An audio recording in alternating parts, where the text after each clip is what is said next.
Salut à tous, c'est Moni, professeur de la chaîne Light Concepts.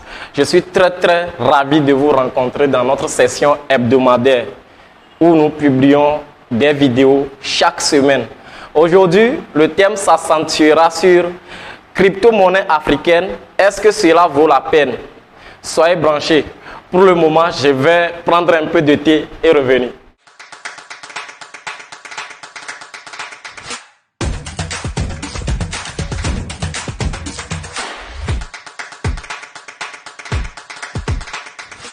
Donc voilà, je suis de retour, ça fait un plaisir. Maintenant, passons aux choses sérieuses. Pour tous ceux qui sont nouveaux sur cette chaîne, nous abordons généralement le thème blockchain et ses nouvelles applications. Avant de commencer, le thème d'aujourd'hui s'accentue sur crypto-monnaie africaine, est-ce que cela vaut le coup? Et avant de le connaître, je vais vous rappeler la définition d'une crypto-monnaie. Une crypto-monnaie, c'est une monnaie numérique qui s'échange de personne à personne de manière décentralisée, c'est-à-dire sans entité centrale. Et cette monnaie-là s'échange sur une technologie que l'on appelle la blockchain. Alors, maintenant que nous connaissons ce que c'est qu'une crypto-monnaie, avant d'aborder le vif du sujet, abordons d'abord la vision de Satoshi. Quelle est la vision de Satoshi en créant le Bitcoin, qui est le côté monétaire de la blockchain? Déjà, ce qu'il faut noter, Satoshi n'a pas créé le Bitcoin pour une communauté spécifique donnée. Satoshi n'a pas créé, le Bitcoin n'a pas été créé pour les Européens uniquement, ni les Africains, ni les Américains. Le Bitcoin a été créé pour tout le monde sans distinction raciale ni ethnique, ni de beauté, ni de laideur. Le Bitcoin a été créé pour tout le monde. Alors, partant de ce constat de la vision de Satoshi, peut-on toujours admettre l'idée d'une crypto-monnaie africaine? C'est là où on voulait en venir.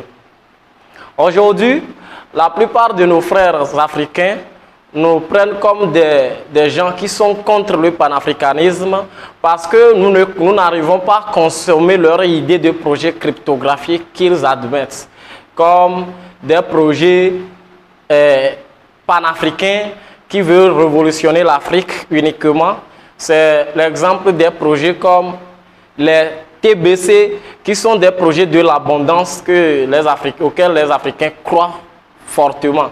Des projets comme les Sombe, que eux-mêmes, je ne sais pas si ce sont les développeurs ou les promoteurs, eux-mêmes l'appellent un projet panafricain.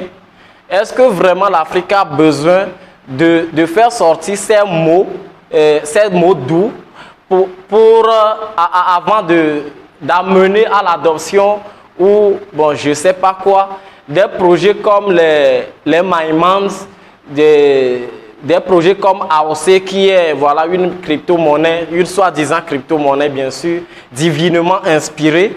Est-ce que vraiment l'Afrique a besoin de ces projets-là? Puisque moi, le constat qui m'est révélé, c'est que aujourd'hui, la plupart des promoteurs de ces projets expriment un peu, de manière un peu indirecte, leur arrogance. Parce qu'ils sont en train de vouloir dire qu'ils sont en train de faire la promotion du panafricanisme monétaire. Mais en réalité, c'est de l'arrogance qui leur pousse à faire la promotion de ces projets-là. Parce que la vision de Satoshi même, c'était une vision centrée sur... c'est une vision commune en fait, qui est centrée sur tout le monde, sans distinction raciale, comme je l'ai dit précédemment.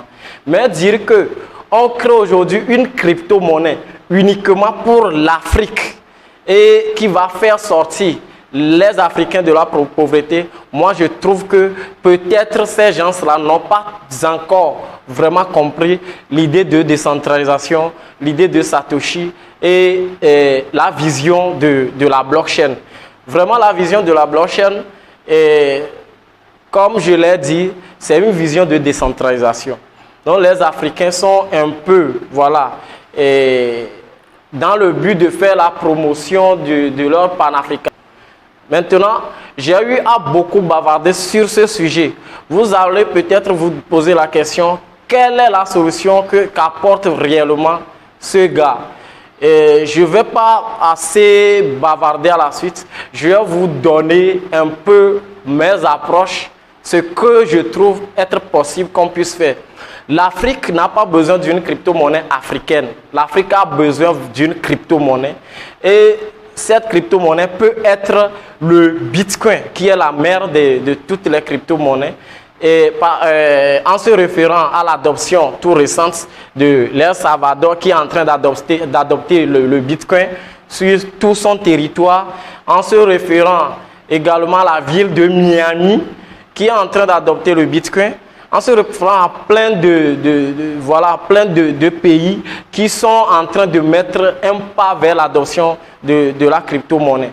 Mais parlant d'une crypto-monnaie réservée à une entité, l'Afrique peut vraiment créer une crypto-monnaie qui peut être les CBDC, Central Bank Digital Currency, les monnaies d'État qui sont sur la blockchain mais qui ne sont pas totalement décentralisées. Ce sont des monnaies centralisées.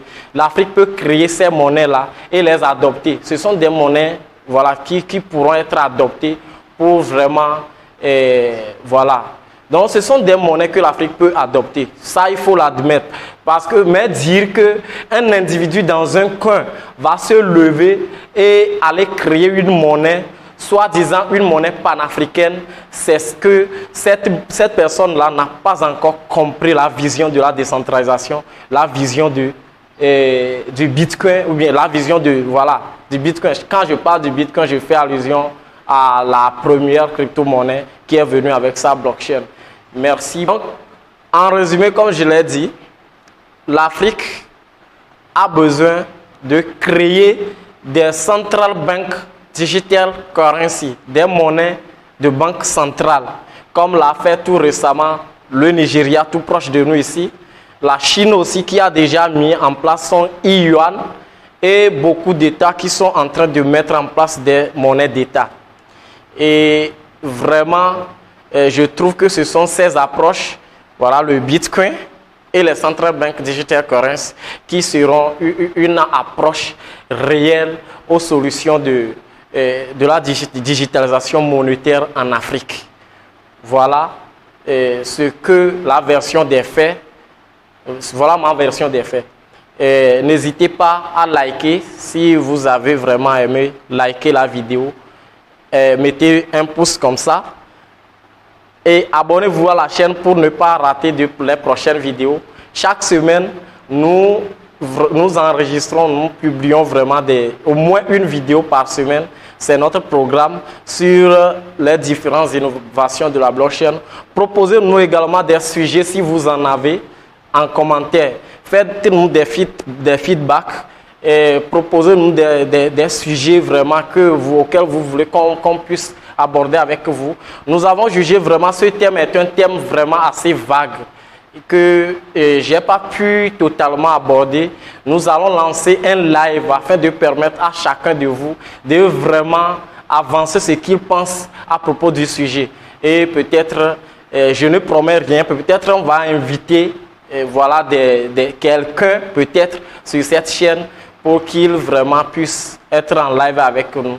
N'hésitez pas à liker, partager et commenter vos feedbacks, vos appréciations et dépréciations. Ça fera un plaisir. Merci et à bientôt dans la prochaine vidéo.